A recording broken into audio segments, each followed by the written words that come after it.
Senator Marcoleta was arrested today. Hindi ko isa-isahin yung mga issues na pag-usapan na yan during the rally. We know that many people feel it's selective justice, and it's not even only selective justice, pero yung issue ng campaign finance versus plunder, para sa marami napakalayo nito. At sabi nga po ni Congressman Leandro Leviste, di ba, Legarda, na kung ganun, 90% ng politiko makukulong. Pagpasok ko sa Senado, nagulat po ako. Alam ko po na simula nung May 11, nagbago ang Senado. Talagang naging under attack, naging under siege. Talagang nag-attempt ang Malacanang na makontrol ang Senado. Pero nagulat po ako kasi yung Senado is usually just like the House of Representatives, a house of a people. Siyempre may mga gate, no? Pag tinitingnan niyo po yung bagong building sa BGC, mas open po to. Sa Fort Bonifacio, mas open, no? Pero ito, dahil GSIS building at dahil nga nagkaroon ng mga issues, sabihin mo na kailangan itaas yung security. Pero pumunta po kayo dito, mukhang kampo po ang Senado ngayon. Napakalayo pa lang, puno-puno mga pulis, may mga barikada, sunod-sunod po yung mga checkpoints. So it's not only like a military camp, it's like a garrison camp. No? So dun sa nagtatanong na, halimbawa may dumating na foreigner or mga businessman or mga ambassador, sabihin martial law ba? Siyempre hindi. Pero bakit ang Senado ngayon ay mukhang garrison or fortified na kampo, no? So, beneath all of this, there is a creeping economic crisis.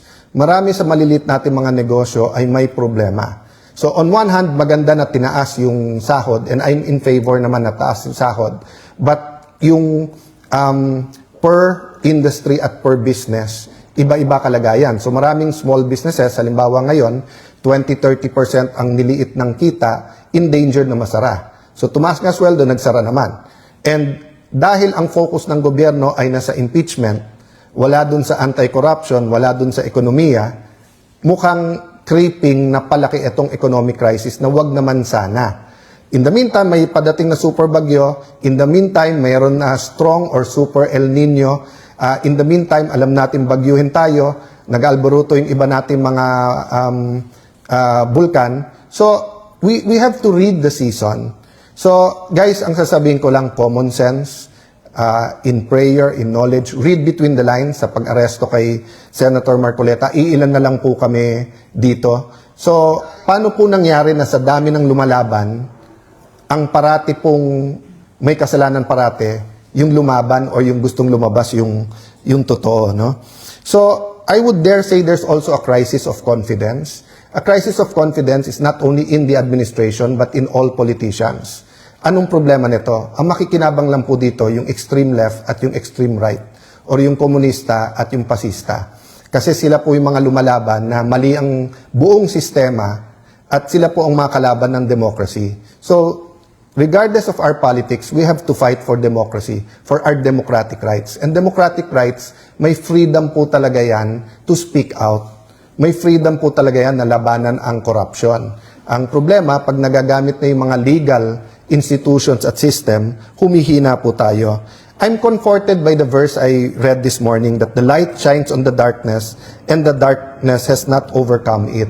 Alam mo, habang binabasa ko to, sunod-sunod na yung text na huhulin na si Senator Marcoleta, nandun na sa Sandigan Bayan,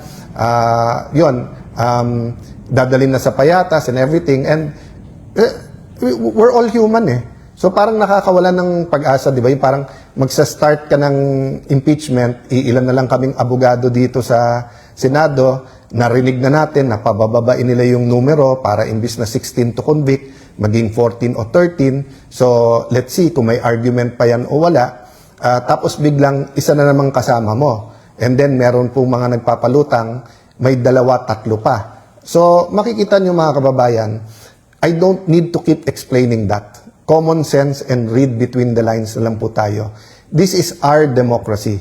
It's not my democracy. It's not Robin's democracy. It's not the majority's democracy. It's not Amy Marcos or Bongbong Marcos or the Aquinos democracy. It's our democracy. Lahat ng Pilipino. And if we don't do much more about it, pag hindi tayo naging aktivista at kumilos, kung hindi po tayo lumaban, magiging biktima po ang ating demokrasya. So So while I'm asking Brother Robin to join us sandali, can I read to you ulit yung preamble ng ating Constitution? Kasi napakaganda nito eh. Pag binasa niyo po to, ito po, magkakaisa tayo na ito ang gusto nating klaseng Pilipinas.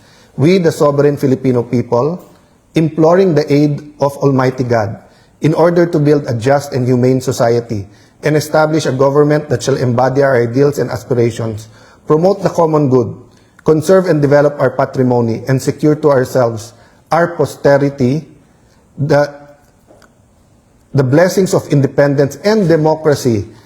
Tingnan niyo po to ha, the blessings of independence and democracy under the rule of law and a regime of truth, justice, freedom, love, equality, and peace.